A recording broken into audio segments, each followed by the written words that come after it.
Hi అండి అందరికీ. నేనైతే చికెన్ అయితే కలిపేసి వండుతున్నానండి. ఇగోండి ఉల్లిపాయలు, తెల్లుల్లిపాయలు, తర్వాత అల్లము తెల్లులు చెదగుట్టు పడేసాను, ఉల్లిపాయలు కోసేసాను, పచ్చిమిరపకాయలు వేసాను.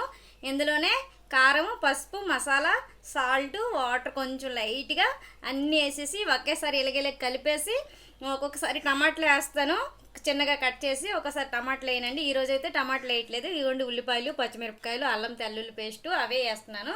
ఇంకా అవి కూడా నేను సొంతంగా దంచానమాట.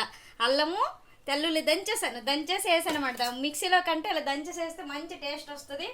ఇగోండి కొంచెం ఆయిల్ అయితే వేసేస్తున్నాను నేను. ఇగోండి కొంచెం వేసాను ఆయిల్.